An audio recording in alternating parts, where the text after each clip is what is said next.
Hey guys, it's Shane from Liberty Under Attack.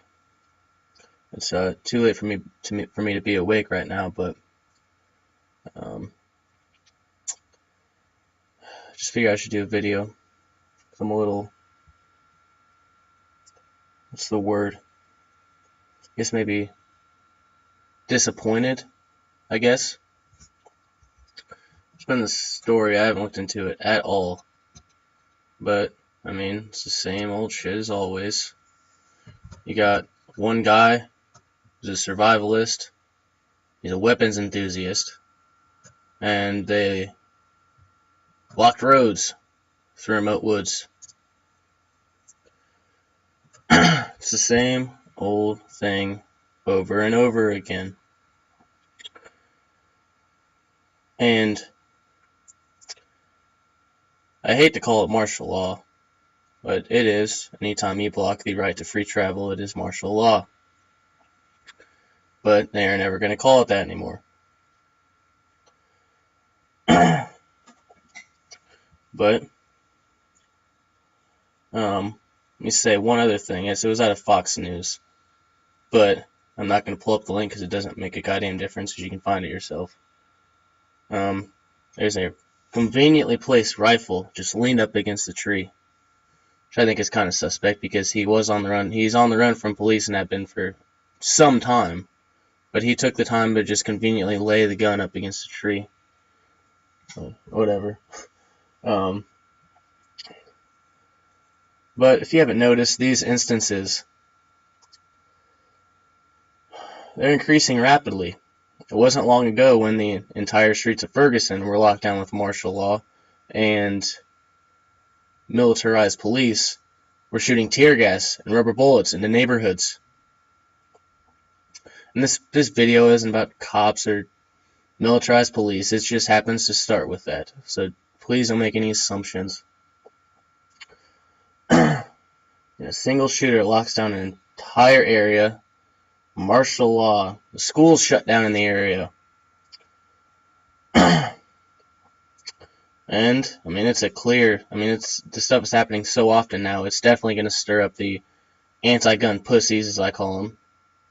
The politically correct term is the anti-gun lobby, but I would never call it that because it's politically correct.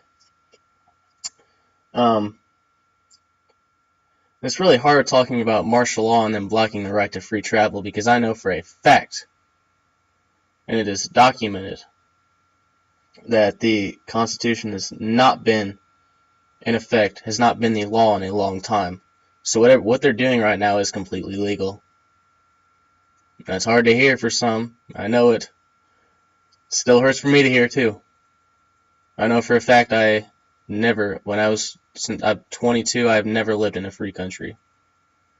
Most of you, people my parents' age, have never lived in a free country. That is a fact. But when you see all these clear, this is just one example. You can look at Ferguson, you can look at the fact that they're trying to pass anti-gun legislation. It's unconstitutional. This right shall not be infringed. It's very evident that any infringement upon it is unconstitutional. We've got gun registration, all that. I'm not going to get into that, but everything we see today is a clear, very visible sign that we are not living under the Constitution. And it's extremely upsetting, and it is hard for me to believe that people aren't seeing these warning signs. And maybe this guy was a violent person and did take it out on one thing he hates, cops. I'm not saying he was or not. I don't know the whole story, and it really doesn't matter to where I'm going with this. There's a reason why cops are disliked by people.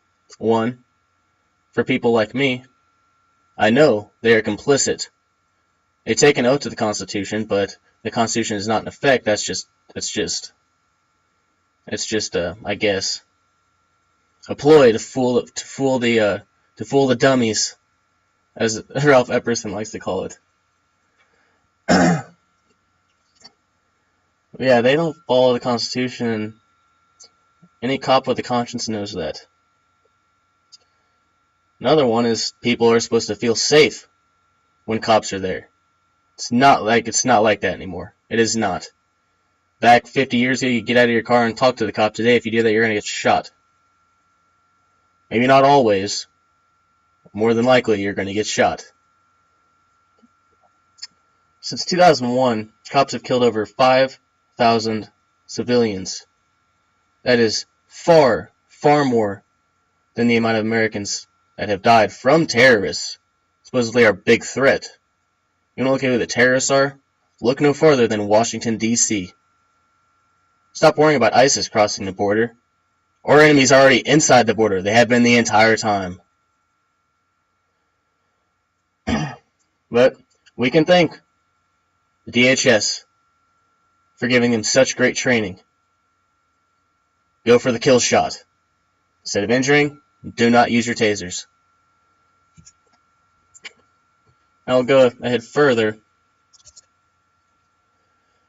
Say that what we are seeing today, it's not coincidence. It's not coincidence at all. This is planned. We are living in a society with a lack of morals. A society where the family is destroyed. Just take a look at divorce rates. It's about 50% right now. 50% of people that get married get divorced. It's a very, very clear sign.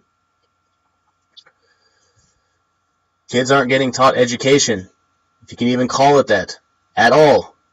There's no education there. It's all lies. It is. They've never learned the true history of this nation. They never have. And you can teach in an 8-hour school day in public education. I could teach my kid that far more than that in 2 hours. And that is a fact. And these politicians, if you can call them that if you can call them that at all, they don't give a damn about us. They've expressed that exponentially. They have clearly stated they don't give a damn what we have to say, what we want. And, I mean, that's expected. They don't serve us anymore.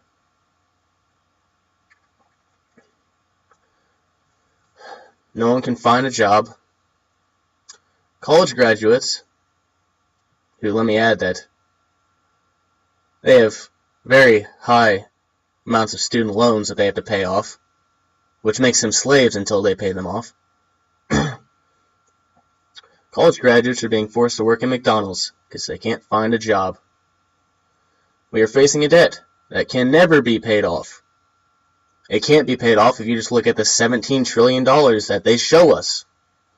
But you count in unfunded liabilities, which I don't know the exact number, it's like 70 or 80 trillion. That's Social Security, welfare, things like that. The ones that aren't funded yet. Or if you look at derivatives, which should give you a clear estimation that we are not paying off this debt, and that is by design as well. Derivatives. The debt for derivatives are over $200 trillion. Look it up yourself. Please do it. Please realize that we aren't far from return, so to speak. But if the people don't wake up and see that something's wrong, we will be far from return. For those of you that are on Social Security, you're not receiving it, or they may have cut it in half. I know someone personally that's happened to. There's a simple explanation for that. Social Security might as well be called Socialist Security. And there's honestly no such thing as a Social Security fund. Refer to Antonin Fiore, Social Insecurity on YouTube, and he tells you all about it. I don't have enough time to get into it now because I got more things to say. I'm going to say but I'm not talking about person viewing this video specifically, just in general. You're broke. You're on food stamps. 51% of America is dependent on some sort of food aid. You're broke on food stamps, welfare, government housing. They have that about 2 blocks from my house, so I'm very aware of it. They're passing out Obama phones there. Some people can't even buy their children new clothes. So the question I ask to you guys right now is, do you know what I have just described? I know this has gone on. It hasn't digressed at all. It's right along the same thing. But do you know what I have just described? Socialism, communism, call it whatever you want to call it. Socialism turns into communism. It always does. And I would like to argue that we are already living in a communist nation and have for a very, very long time. So, let's take a look at Karl Marx, Friedrich Engels' Communist Manifesto. We are living in about 8 to 10 of those. Abolition of private property and the application of all rents of land to public purposes. Let's look at the state parks and what the Bureau of Land Management is doing. A heavy progressive or graduated income tax. We've had that for a long, long, long time. Abolition of all rights of inheritance. Americans call it federal and state estate tax, or reformed probate laws, and limited inheritance via arbitrary inheritance tax statutes. Now this for a fact, my grandpa died a couple years ago, and you know how much money he had to pay in taxes after he was dead? Oh yeah, it's there. Confiscation of all property, of the property of all immigrants and rebels. There's plenty of executive orders to describe that type of thing. Gives private land to the Department of Urban Development. Or the IRS, which happens every single day. Confiscation of property without due process.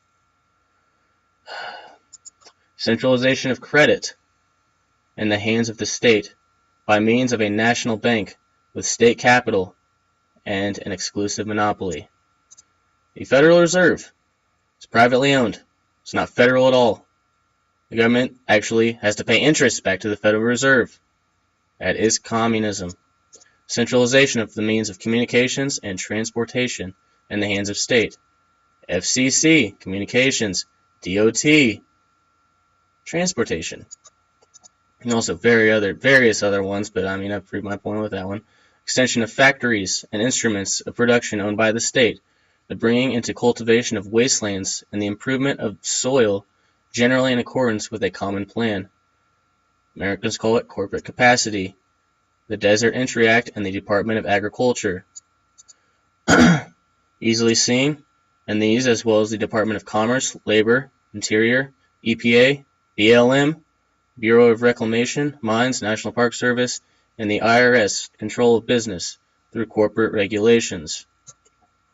Equal liability of all to labor. Establishment of industrial armies, especially for agriculture. Minimum wage.